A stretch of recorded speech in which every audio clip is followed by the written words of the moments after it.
Akkam jirtu daawwattoota BBC Afaan Oromoo har'a ganamarraa kaasee baagduu galeessaa keessatti oduun guddaan oduu waraanaa dhagahamuu isaatiin wal qabatee wantoota haaraa jiran isin biraan ga'uudhaaf kan dhufne. Har'a akkuma beekamu muddamni US fi Iraan gidduutti torbanootaaf deemaa ture amma ifatti gara waraanatti jijjiirame. US fi Israa'el Iraanin haleeluu isaanii ifatti beeksisaniitiin jiru. Ganama kanarraa ka'ee magaalota Iraan magaalaa guddoo Iraan Teheraan dabalatee dho'iinsi gurguddaan magaalota kana keessatti dhagahameetiin jira. Israa'elis Ameerikaanis akka beeksisanitti kaayyoon isaanii buufataalee waraanaa akkasumas qondaalota waraanas ta'e kan siyaasaa Iraan aangorraa kaasu akkasumas dhiibbaa irratti geessisuudhaaf kan kaayeffatedha kan jedhanii. Haleellaan kun erga gaggeeffamee sa'aatii muraasa booda pirezidaantiin Ameerikaa Doonaald Tiraamp ibsa kenneeni. Akeekkachiisa garaagaraa Iraaniif kenneera. Inni jalqabaa ergaa uummata Iraaniif dabarseedha. Ergaa ijoo lamaadha kan inni dabarse. Pirezidaantii Tiraamp ergaa gabaabaa viidiyoo daqiiqaa 8 kan inni dabarse. Ergaan inni jalqabaa maalidha? Uummata Iraan irratti kan xiyyeeffatedha. Uummanni Iraanii carraa kanatti fayyadamee mootummaa Alii Kameenii yookiin immoo mootummaa Ayatolaa akka aangorraa kaasu. Sababni isaa US fi Israa'el wal ta'uudhaanii kan haleellaa kana gaggeessaa jiranii. Kun isaaniif carraa guddaadha. Kanaaf carraa kanatti fayyadamaatii mootummaa Iraan isin cunqursaa ture akkasumas immoo baagiddu galeessaa keessatti US irratti akkasumas fedhiiwwan US baagiddu galeessaa fi michoota US irratti dhiibbaa garaagaraa gochaa ture kana aangorraa kaasaa kan jedhudha. Inni lammataa immoo humna waraanaa Iraan irratti kan xiyyeeffate ergaan Tiraamp kuni maalidha kan inni jedhee humni Iraan gosa lamatu jira. Humna waraanaa idilee fi humna warraaqsaa eegumsa Islaamaa kan jedhamu RGC kan jedhamuuf ergaan kan dabarse meeshaa keessan lafa kaa'aa yoo meeshaa lafa keessanii wabii ni qabdu nagaadhaan jiraattu. Hin ta'u taanaan immoo irree Ameerikaa isa jabaatu isin mudata jechuudhaani kan inni dhaadate jechuudha. Tiraamp haleellaa Iraan irratti gaggeessuudhaaf akka sababaatti kan inni dhiyeesse maalidha? Marii gooneera waa'ee dhimma nukleeraa irratti garuu immoo marii kanaanii waliigaltee irra gahuu hin dandeenye. Kanaaf gara murtee kanaatti kan ceedhee waan kana dura seenaa keessatti ture haleellawwan Iraanii buufataalee Ameerikaa akkasumas Libaanos keessatti yeroo garaagaraa embasii Ameerikaa dabalatee buufata loltoota Ameerikaa achi jiran irratti gaggeessaniin wal qabateeti kan inni akka sababaatti kaase. Inni kan biraa marii dhiyeenya Jeneevitti irra deddeebi'anii gaggeessanii bu'aa buusuu dhabuu isaati. Kanaaf Iraanii nagaan barbaaddu tarkaanfii kanatti kanaaf galleedha kan inni jechuudha. Humna waraanaa Iraan qabdu, humna galaanaa ishee, humna lafoo ishee, humna qilleensaa ishee kan qabdu hundumaa ni mancaasanidha. Dhaadannoo guddaadhaan kan Tiraamp dubbate. Gama Israa'elitti yoo deebin immoo muummichi ministeeraa Israa'el Benjamin Netanyaahuunis haleellaan kun erga gaggeeffamee booda ibsa kennee jira. Lammiilee biyyattiitiifis ergaa dhaamee jira.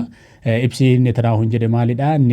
Iraan yoomiyyuu nukleera akka hidhattu hin eeyyamnu. Inni kan biraa immoo uummata Iraaniif carraa banna. Uummanni Iraan carraa kanatti fayyadamee bilisummaa isaa akka labsatu.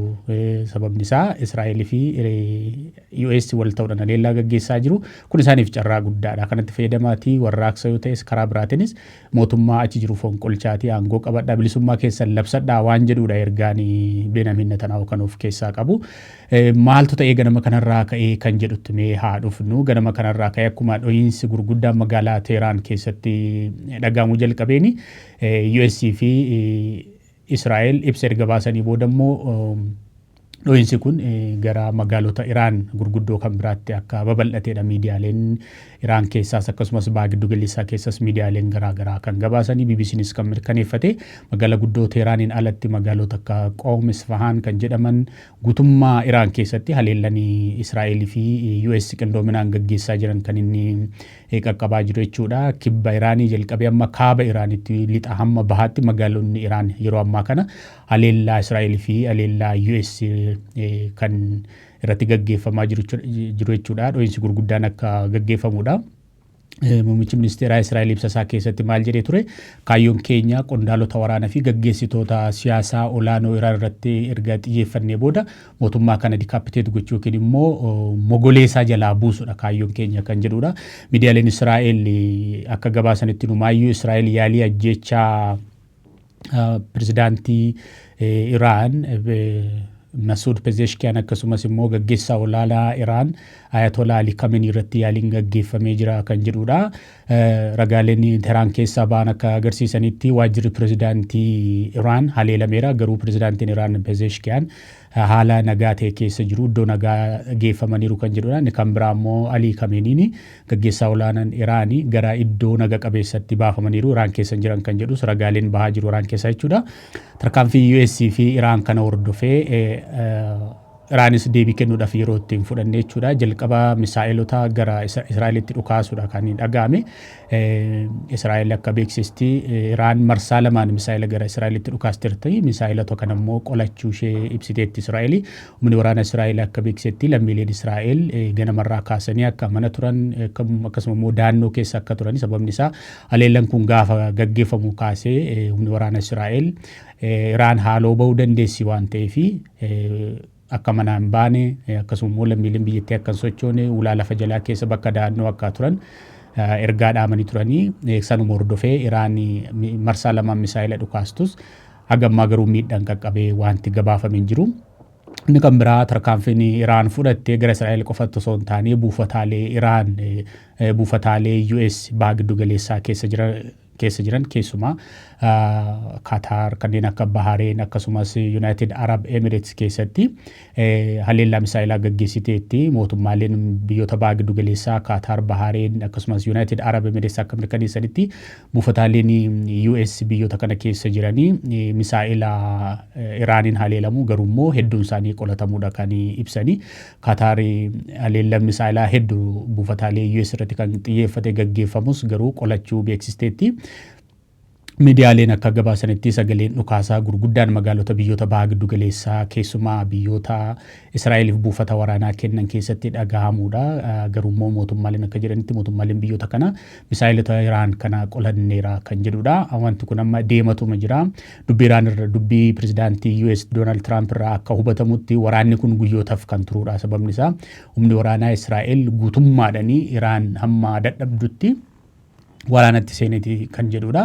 Sababni isaa waraana yookiin immoo haleellaa buufataalee muraasa irratti xiyyeeffatu osoo hin taane haleellaa mootummaa irratti mootummaa hundeedhaa buqqisuu irratti xiyyeeffateedha. Dubbii Tiraamp irraa kan hubatamu kana jechuun immoo waraanni kun guyyootaaf kan itti fufu ta'a. Akkasuma muummichi ministeeraa Israa'el illee waan kana akeekuudha kan inni dubbatee muummichi ministeeraa Israa'el Benjamin Netanyahu har'a qofaa osoo hin taane guyyoota lama dura ergaa wal fakkaataa dabarsee ture. Waraanni eegalee jechuu baatus guyyoota itti aananii Israa'eliif guyyoota rakkisoo ta'a waan jedhu ergaa dabarsee ture. Har'a immoo kanuma kan mirkaneessu Iraan irratti haleellaan gaggeeffamu erga mirkaneessee booda Iraan mootummaa Iraan irratti tarkaanfiin jabaan guyyoota itti aananitti akka fudhatamu kan akeeku ibsa kenneera. Mee itti aanee maaltu ta'uu danda'a waan jedhu qabxii lamaan tokko kaasnee haa goolabnu. Itti aansee wanti ta'uu danda'u maalidha? Iraan biyya guddoodha, beekamtuudha. Mootummaan Iraan mootummaa waggootaaf aangorra ture waan ta'eef gara hamma dakaatti mootummaa hundee gadi jabeeffateedha. Lammiileen biyyattii ji'oota darbeen keessa mormii gurguddaa gaggeessanis garuu mootummaa sana aangorraa kaasuudhaaf milkoofne.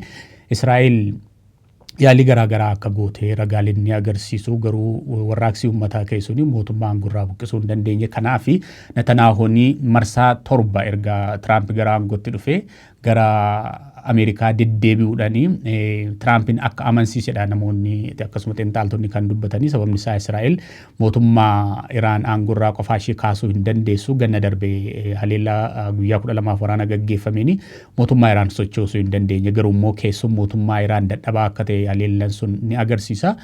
Ammatti garuu wanti adda godhu maalidha? Israa'elii fi US adda tokko uumanii Iraan irratti duuluun isaanii mootummaa Iraaniif qormaata guddaadha. Mootummaan Iraan humna biyyoota kana gitu hin qabu. Sababni isaa biyyoonni kun Israa'el baha giddu galeessaa keessatti biyya humna waraanaa ammayyaa qabdu. Keessumaa humni qilleensa ishii baay'ee ammayyaadha.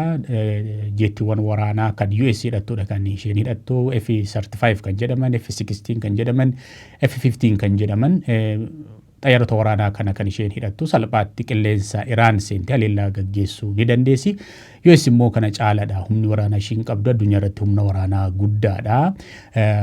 Ji'a tokko kaasee US humna waraanaa baha giddu galeessaa keessatti sochoosaa turte waan ta'eef keessumaa dooniiwwan waraanaa gurguddoon Abrahaam Lincoln kan jedhamaniif akkasuma dooniin waraanaa guddicha addunyaa fi ammayyaa ta'e Gerald Ford kan jedhamu torban kan ammoo gara baha giddu galeessaatti socho'uunsa